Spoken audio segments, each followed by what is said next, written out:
Syria ছাড়িয়ে আমেরিকাতেও সন্ত্রাসের জাল বিছানোর মরিয়া চেষ্টা চালাচ্ছে আইএসআইএস। আর ঠিক এই সময় তাদের ওপর এলো মোক্ষম আঘাত। বিশ্বের ত্রাস আইএসআইএস প্রধান আবু বকর আল বাগদাদিকে শেষ করল মার্কিন নেতৃত্বাধীন জোট বাহিনী।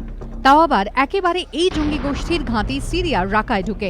আইএসআইএস মনোভাবাপন্ন সংবাদ সংস্থা আল আমাককে উদ্ধৃত করে এমনটাই দাবি করেছে ইরানের একাধিক সংবাদ মাধ্যম। যদিও জঙ্গি গোষ্ঠী আইএস কিংবা মার্কিন প্রশাসন কেউই এ বিষয়ে মুখ খোলেনি।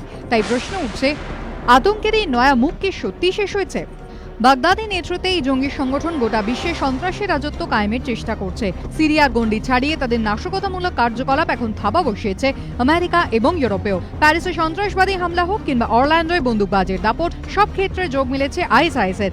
আর এই সবকিছুর মূলে একটাই নাম, আইএসআইএস প্রধান আবু বকর আল বাগদাদি, যার মাথার দাম ধার্য করা হয় $2.5 কোটি মার্কিন ডলার, অর্থাৎ ভারতীয় মুদ্রায় প্রায় 169 কোটি টাকা।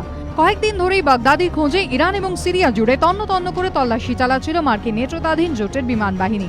এর মধ্যেই গোয়েন্দা সূত্র মারফত খবর মেলে, ইরাকের মসুল থেকে সদল বলে সিরিয়ার রাকায় চলে গিয়েছে আবু বকর আল বাগদাদি। সেখানে ঘাঁটি গেড়ে সন্ত্রাসের নেটওয়ার্ক নিয়ন্ত্রণ করছে সে।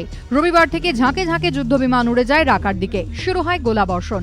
আইএসআইএস এর ঘাঁটি হিসেবে চিহ্নিত একটি জায়গাও বাদ দেওয়া হয়নি। রবিবারই স্থানীয় কয়েকটি সংবাদ মাধ্যম সূত্রে খবর মেলে, বিমান হানায় জখম হয়েছে আইএসআইএস প্রধান বাগদাদি সহ তার কয়েকজন বিশ্বস্ত অনুচর।